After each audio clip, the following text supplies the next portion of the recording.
en el hospital. Y Piñeiro, su hermana, que también era soltera y una persona muy filántropa, pues creó la institución Piñeiro. La institución Piñeiro era dedicada a niños, para atender a niños en el propio hospital. Ella sufragó con su capital una serie de salas exclusivamente para niños, nada más, para niños pobres. Y durante un tiempo fue una institución independiente, llevaba su contabilidad aparte y eso, después ya se integró en la del hospital. Pero tanto don Antonio como ella se equivocaron en los cálculos, lamentablemente. Don Antonio, cuando donó el altar de la iglesia de San Francisco, a cambio también, y consta en el documento notarial de cesión, él puso unas mandas a la iglesia de San Francisco, que es que le dijesen una misa a perpetuidad diaria ante el altar de la Virgen del Carmen. Entonces había que pagar las misas, porque entonces él dejó un capital para pagar las misas. Hubo muchos problemas con el capital, porque en la guerra civil pues el Estado se incautó, eran bonos del Estado, el Estado se incautó de los bonos y no había. Entonces dijeron, no podemos decir las misas de Piñeiro. Pero el obispo muy sensatamente dijo, bueno, el obispado adelanta el dinero. Y cuando ustedes recuperen los bonos, nos empiezan a pagar, y así fue. Pero llegó un momento que los réditos no daban. Y ya muy recientemente, ya en época de Cardona, Cardona ofició al obispado diciendo que no podía pagar. Que además con una condición, que el propio don Antonio había dicho, que su manda nunca fuese gravosa para el hospital. Es decir, que el hospital no tuviese que pagar nada por ella. O sea, que fue eterna, pero no tanto. Claro. Menos es que claro, una misa para toda la eternidad. Pues, ¿me vais a perdonar un segundo? Sí, tenemos perdón. una llamada. Hola, buenas noches. Hola, buenas noches. Sí, adelante, por favor. Vamos a ver, yo quería referirme al señor que está a mi derecha de la televisión, que dijo antes que los mozos, como él dijo, los mozos de Ferrol, al terminar la vida militar, al licenciar, que el marqués de Amboaje daba 1.500 pesetas. Yo entonces le pregunto a ese señor, porque yo tuve que arreglar papeles en el ayuntamiento y me cobraron 500 pesetas. Por lo tanto, no sé quién era el señor, el chorizo ese que estaba ahí en el ayuntamiento, pero yo tuve que pagar 500 pesetas para coger 1.000. Muchas gracias.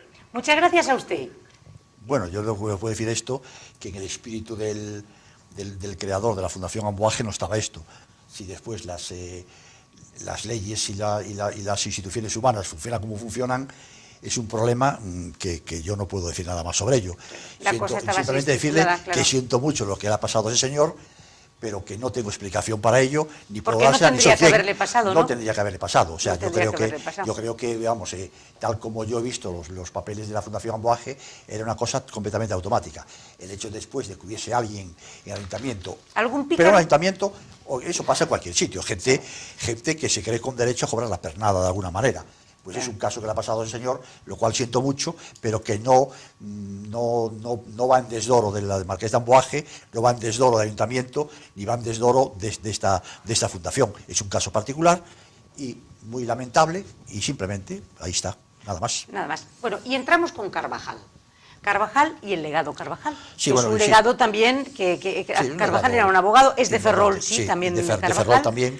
En Carvajal, Montenegro, murió muy joven, en Madrid era abogado, murió en la calle del Barquillo, y dejó, sobre todo dejó un legado de casas. Aquí en Ferrol dejó solo una casa, pero muy importante, la casa que hoy ocupa el Ateneo, una casa de 200 metros cuadrados de planta, una casa de cuatro plantas, y una casa muy buena que constituye el legado Carvajal. Después dejó en Coruña, dejó un par de casas, y en Madrid también, cada una fue a su respectivo ayuntamiento. Pero es que en Ferrol dejó además unos 160.000 metros cuadrados repartidos en unos veintitantos predios, pero los dejó muy dispersos, tanto es así que todavía a principios de este siglo, todavía estaban viendo lo que había sobre ello. Pero vamos, yo creo que lo importante del legado Carvajal es precisamente la importancia de la casa que se está precisamente restaurando ahora.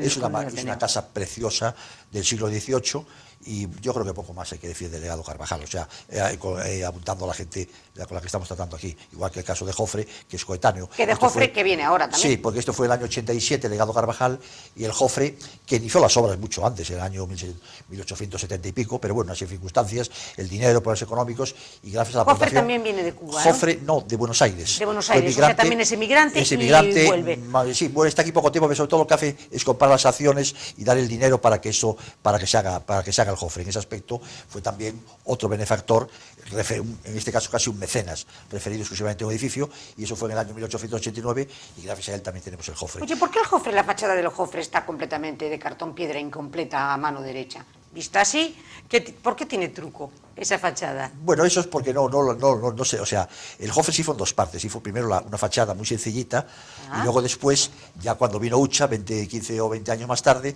ya se hizo una fachada telón, que se llama una fachada de verdad de teatro como de ser, pero la fachada original del Jofre, si ves las fotos antiguas, era una foto muy sencilla. Yo creo que simplemente que estaba unido a aquella y que por algunas razones que debió tener muchos problemas económicos, no se continuó por la parte de atrás, pero lo que es la fachada del Jofre en sí, esa fachada telón de Ucha es solo la parte... de Ucha, eso es de Ucha, solo lo que es el pórtico. Todo lo demás era una fachada anterior ya. Es que en principio el proyecto cogía hasta la propia calle de la iglesia. Se debieron de quedar sin dinero. Sí, por problemas económicos. Sí. Y de hecho allí iba a ser los vestuarios de los actores en esa parte. Pero después decidieron alquilarlo y fue cuando se puso el bazar del teatro y algún otro negocio que se puso allí. O sea que era todo, habían bingo ahí ahora allí también. Ahora hay un bingo, pero en su día era el bazar del teatro. Pero si os acordáis, tenía en el medio la salida de emergencia. Sí. La salida de emergencia del teatro dividía al bazar del teatro en dos.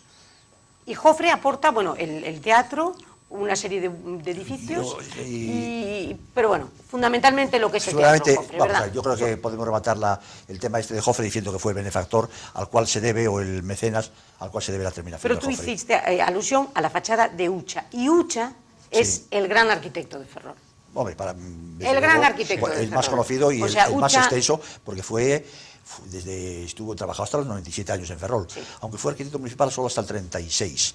Después ya trabajó por su cuenta, pero bueno, sobre todo cogió la época de los estilos interesantes de principios de siglo.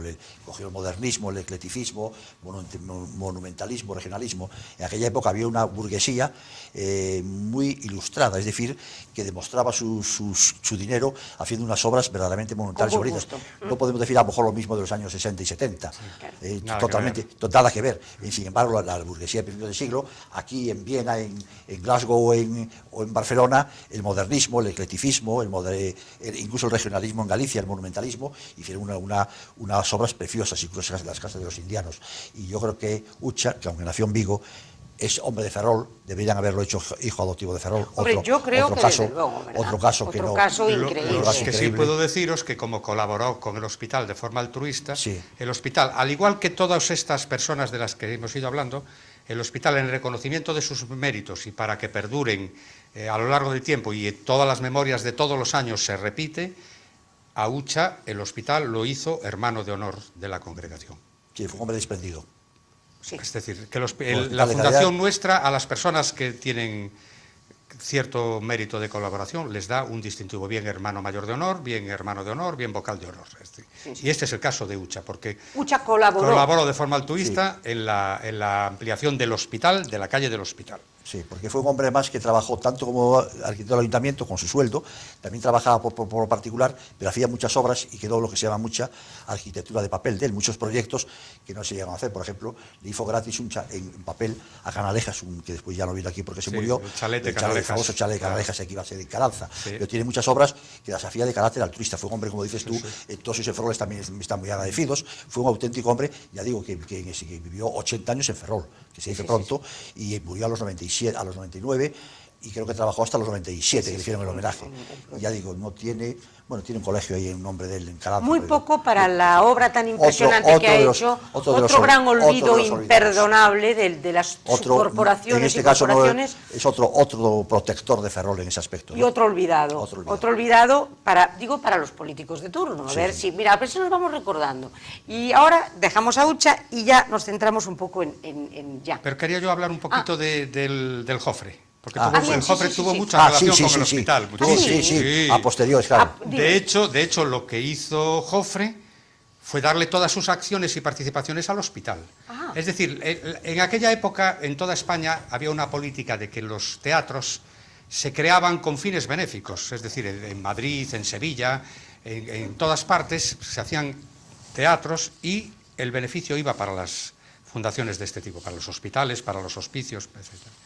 Y este fue el caso sí. En principio se pensaba que era para financiar estas instituciones. Entonces Jofre, que fue el que levantó, porque no eran, está todo el expediente en el hospital nuestro, en el archivo, hubo un montón de reyertas, de peleas, no se ponían de acuerdo, y de falta de dinero, sobre todo, también, sí, hasta que Jofre aportó su dinero. Compró sus acciones, y al final, cuando el hospital trató de quedarse con la mayoría de las acciones para gestionarlo directamente el hospital, Jofre le cedió todas sus acciones. Jofre y muchas otras personas, hay muchísimas personas que dijeron, yo mis participaciones se las doy al hospital, yo mis participaciones se las doy al hospital.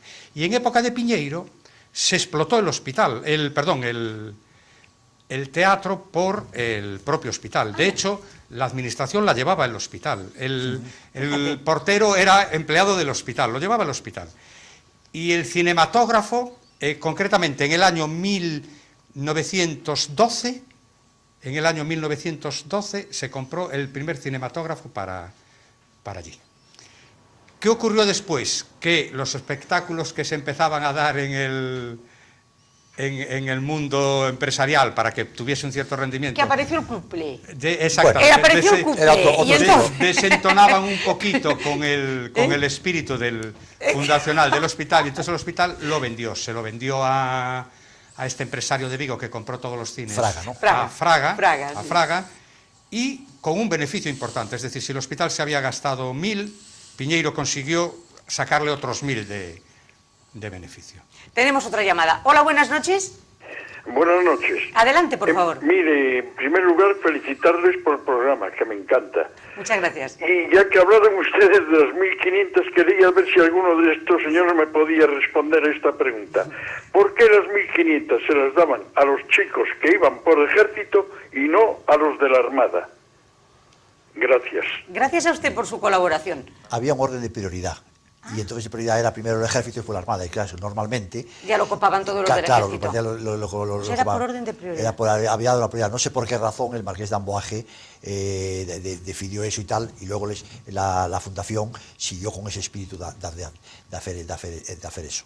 Ajá. Incluso había una tercera prioridad, que era que si había sobrante era para los mozos de La Coruña. Ah, bueno, sí, no, y es que incluso tiene, incluso evidentemente, primero Ferrol y su circunscripción judicial, que es lo que sería hoy el partido judicial, y después Coruña y su partido judicial, y tanto es así que la Fundación de Amboaje tuvo en Coruña y tiene todavía un edificio allí, que se reunían allí, no tenía poder ejecutivo, o sea, no tenía poder legislativo, digamos, tenía poder ejecutivo, no podían decidir nada, sino simplemente repartir las limosnas. Lo que pregunta este señor es que no llegaban los fondos para el segundo escalón. No llegaba para el segundo escalón, o sea, que esas 1.500 que eran muy jugosas, no llegaba para todo el mundo, claro. Bueno, entonces el hospital lo cede otra vez, lo vende y recupera el dinero. Se lo vende a Fraga, ingresa el